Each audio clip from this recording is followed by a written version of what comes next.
Well, let's turn our attention to security matters, where the last is yet to be heard about the Shiite procession in Abuja that turned violent.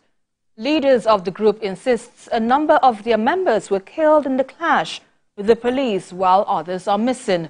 This is just as the police authorities commiserate with families of the police officers who lost their lives.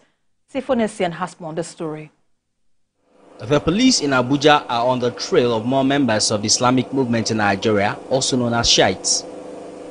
94 Shiites are in police custody and will be charged to court. The police authorities commiserate with families of the police officers who lost their lives to the Shiite procession that turned violent, saying their death would not be in vain. For their part, leaders of the Shiite sect in Nigeria insist they also lost members and many more are still missing. I took part in the one that happened in Suleja. We did everything peacefully and everything ended peacefully on Saturday. On Sunday, we were attacked by the police in Wuse Market. While we were passing, the police just came and opened fire and started killing people. We are trying to make a cross-check all the sections of the people that came. We want to know how many people came, how many are missing. We could not independently verify this claim. Are they not the members that killed our policemen? Do you think we manufacture these ones? Why not interview them? We are willing to come to court and defend ourselves. We have videos of our people being shot. We have videos of what the police did to us. The police say with the register of IMN members obtained by its operatives, it has become easier to hunt down fleeing Shiites who were allegedly involved in the procession. This so-called prescription was supposed to have been done in Kaduna State. So the worst thing you can say is that, okay, Kaduna State and so on. But this is Abuja. It's Abuja, Kaduna State.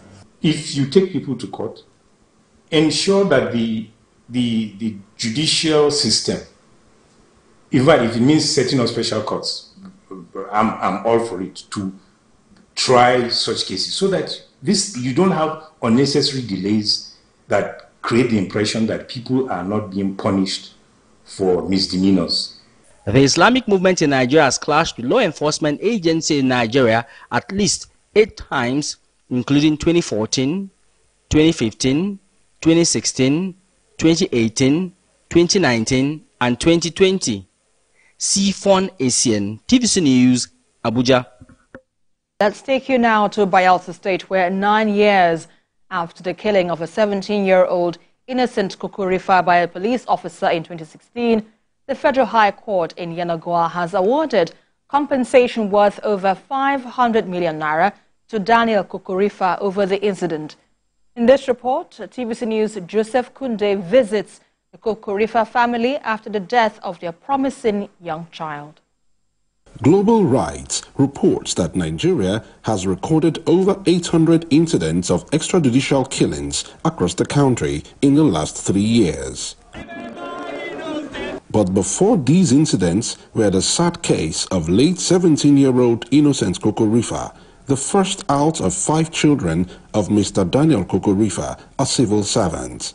He was shot dead along Air Force Road in Yenagoa on the 18th of August 2016 by one Corporal Vincent Koloamowe, a now convicted and dismissed police officer who was also sentenced to death by a court in 2018.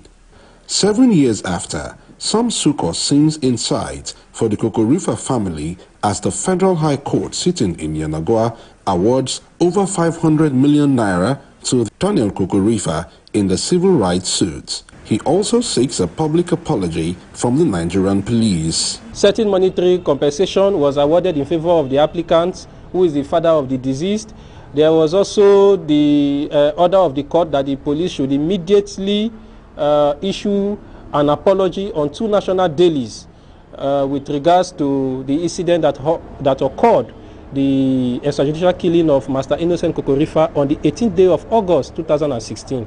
Although no amount of monetary compensation can pay for the life that is lost, but at least the compensation would at least assuage some of the expenses that that the family has suffered over the years.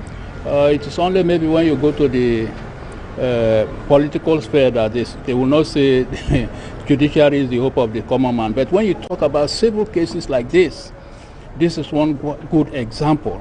So I want to commend the father of the late Innocent Kokorifa, my brother Daniel Kokorifa, for taking this matter up. If it were to be some person, they would say, leave him for God.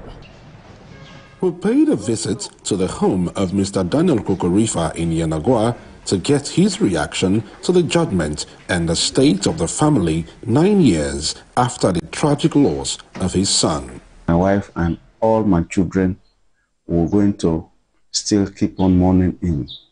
He's still in our memories. But God will have it. We've gotten judgment of the fundamental human rights enforcement case, and the judgment was in favor and money was awarded, and we are waiting for this stipulated time to make sure that we follow up the judgment to make sure those monies will be paid. Activists believe the judgment, when followed through, will act as a deterrent to other trigger-happy police officers. It is within the capacity of the Nigerian police force to pay the compensation, the damages awarded. Police is having money. After all, police is a federal government institution. So, federal government will take care of it. To let police go and pay the compensation so that the police will also take very serious in training and retraining. Again, warning and rewarning their personnel that goes out there to behave in an unprofessional manner, unprofessional conduct. The memory of late Innocent Kokorifa is now being kept alive by his family and friends who recollect his big dreams of becoming a lawyer. If his life was not cut short, Innocent could have been a lawyer. So till today, and that motivates me to make sure that I followed it up. And if we got to the timeline and this money is not being paid, definitely every 10 years, I will going to have a protest of my son in the state, possibly even in the Federal Capital Territory. We have been together ever since as children. He's well-mannered, cultured, and has always told us of his ambition of becoming a lawyer, a young guy with a good prospect in life. His life was just cut short by the men of the Nigerian police. A compensation of 500 million naira to the Kokorifas has been seen as a welcome development. The money the family say will be used as a fundraising charity in the fight against police brutality. Joseph Kunde, TVC News, Yenagoa. Well, back to Rivers State, where the State House of Assembly has passed the State Electricity Market Bill 2024 into law. The legislation seeks to increase access and improve power supply in the state. We have details in this report. Plenary began with the Chairman House Committee on Power presenting a report on the bill. The team is satisfied with the intention of the bill, which is to break the monopoly in the power sector, thereby improving its efficiency. The committee hereby makes the following recommendation for the consideration of the House. 1. That the bill should be passed into law expeditiously in view of its importance to the socio-economic development of the state. Lawmakers were unanimous in their support for the bill. They said opening up the electricity power generation, transmission and distribution to private sector investment holds great potential for economic growth of Rivers State. It has been properly moved from one step to the other. And at this point, I will urge honorable members to support so that this bill will be passed immediately into law, so that Rivers State will enjoy the effect of this bill. There will be competition. A lot of businessmen will key into electricity and thereby creating jobs for our youth. Stakeholders have confirmed that this bill will help to make the electricity market to flourish. It will allow more investors to come into the state and invest in the electricity markets. It will also help to reduce the monopoly of the Port Harcourt Electricity Distribution Company. And of course, this will help others to bring in more funds.